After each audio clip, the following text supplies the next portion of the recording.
სიმართლე ომის დაწყებიდან 3 წლის თავზე შტატების ახალი პრეზიდენტის სახელმწიფო მდივანი აღიარებს, რომ ხალხისთვის იმის დაჯერება თითქოს რუსეთ-უკრაინის კონფლიქტში კიევს იმხელა უპირატესობა ჰქონდა, რომ რუსეთს დაამარცხებდა და ოკუპირებულ ტერიტორიებსაც წაართმევდა არა გულწრფელი და არა კეთილსინდისიერი იყო. მისი თქმითვე უკრაინაში ადამიანების ტანჯვა გრძელდება, ქვეყანამ 100 წლით უკან დაიხია, ენერგოწარმოება განადგურდა, რეკონსტრუქცია კი საკმაოდ ძვირი დაჯდება. არსებული ვითარების გათვალისწინებით რუბიოს თქმით მხარეებმა მოლაპარაკებების მაგიდასთან დასხდომა და დათმობებზე წასვლა უნდა შეძლონ. რაც პუტინმა გააკეთა საშინელება იყო ქვეყანაში, უკრაინაში შეჭრა სისასტიკე, რომელიც მან ჩაიდინა, მაგრამ არაკეთილსინდისიერი იყო ის, რომ ჩვენ რაღაცნაირად დავაჯერეთ ხალხი, რომ უკრაინა არა მხოლოდ დაამარცხებდა რუსეთს, არამედ მას მთლიანად გაანადგურებდა და უკან დაახევინებდა იმ მდგომარეობამდე, რომელშიც მსოფლიო იყო 2012 ან 2014 წელს, ვიდრე რუსები ყირიმს აიღებდნენ. ეს რთული დიპლომატიური პროცესია, მაგრამ მოლაპარაკების ორივე მხარემ რაღაც უნდა დათმოს და ამას დრო დასჭირდება, თუმცა გვყავს პრეზიდენტი, რომელიც აღიარებს, რომ ჩვენი მიზანი კონფლიქტის დასრულებაა და ის უნდა დასრულდეს ისე, რომ გრძელვადიანი იყოს. ფიქრობ, დემოკრატების მზარდი რაოდენობაც კი აღიარებს, რომ რასაც ჩვენ ვაფინანსებთ არის გამოუვალი მდგომარეობა, გაჭიანურებული კონფლიქტი და შესაძლოა გამოუვალ მდგომარეობაზეც უარესიც კი, როდესაც თანდათანობით უკრაინა ნადგურდება და უფრო მეტ ტერიტორიას კარგავს, ასე რომ ეს კონფლიქტი უნდა დასრულდეს.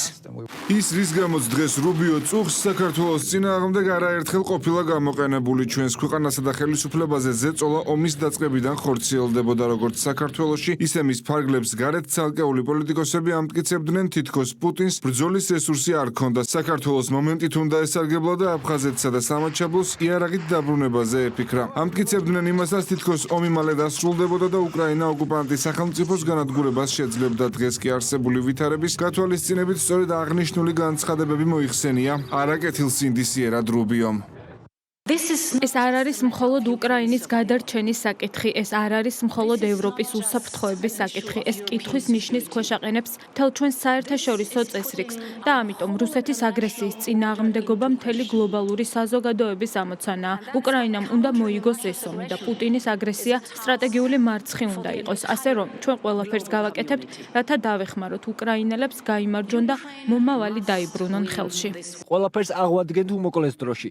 რუსეთი ამ ომს წააგებს. ჩემთვის საინტერესო იქნება შევხედო საქართველოს მთავრობას, როდესაც რუსეთი აუცილებლად დამარცხდება. როგორ გაამართლებენ ისინი საკუთარ განცხადებებს ან სიჩუმეს? უკრაინელებს აქვთ ყველაფერი, რაც სჭირდებათ რუსების დასამარცხებლად.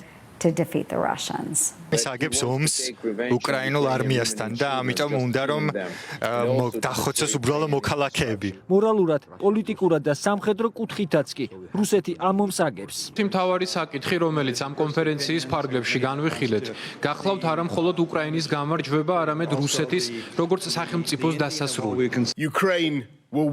უკრაინა მოიგებს ომს და იქნება თავისუფალი. პუტინი ვერ მოიგებს ომს უკრაინაში. არ არის შესაძლებლობა, რომ პუტინმა მოიგოს ომი უკრაინაში, რადგან მან უკვე წააგო ეს ომი.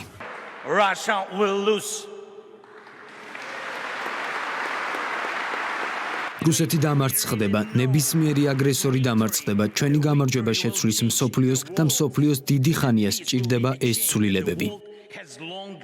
მარკო რუბიოს განცხადებას პრემიერ-მინისტრი გამოეხმაურა. ირაკლი კობახიძის განმარტებით, საქართველოს ხელისუფლების მიერ ჯერ კიდევ 3 წლის წინ გაჟღერებულ პოზიციას დღეს სახელმწიფო მდივანი იმეორებს. მთავრობის მეთაური იხსენებს იმასაც, რომ ქართულ ოცნებას რუბიოს იდენტური პოზიციის გამო თავს ესხმოდნენ და პრორუსულობას აბრალებდნენ. საქართველოს ხელისუფლებამ კი ქვეყანას ყველა ის ტრაგედია, რაც უკრაინაში ტრიალებს, თავიდან სწორი ნაბიჯებით ააცილა.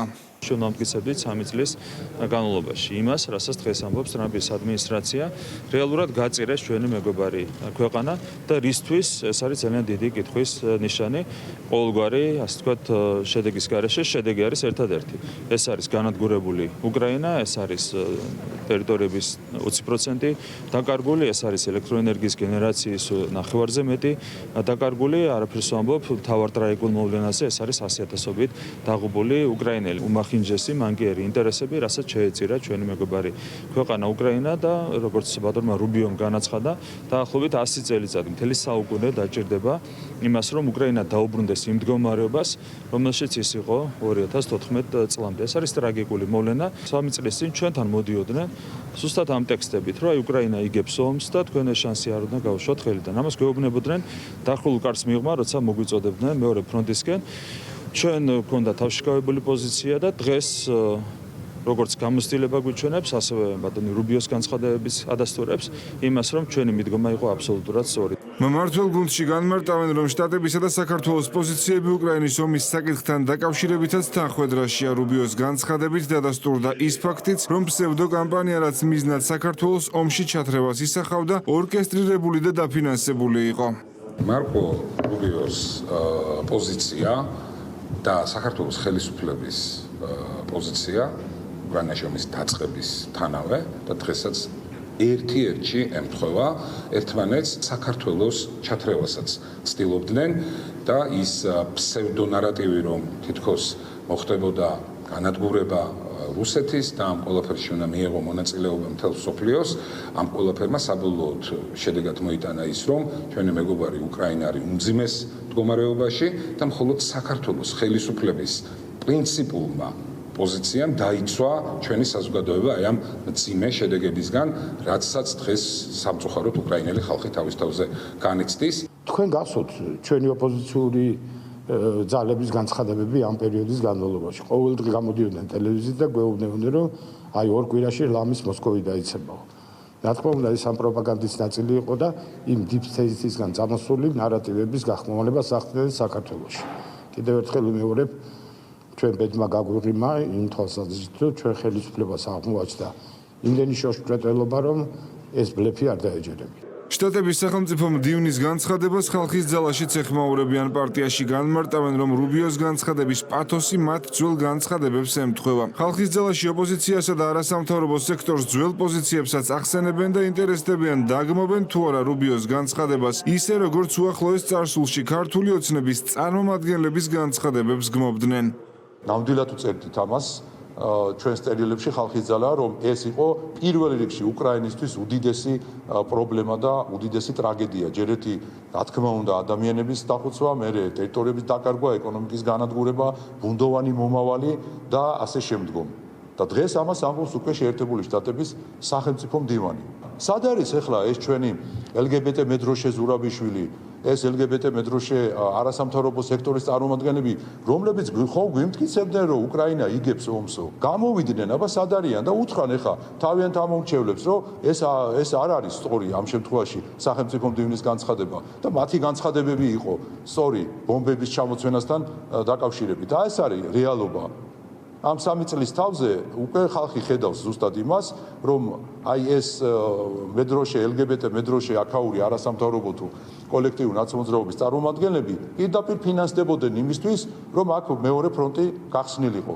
ამერიკის დღევანდელი ადმინისტრაციისთვის მშვიდობის დამყარება პრიორიტეტულია. შესაბამისად, ტრამპის გუნდი ყველაფერს გააკეთებს, რომ ომი წახალისების ნაცვლად, რაც შეიძლება მოკლე დროში დაასრულოს.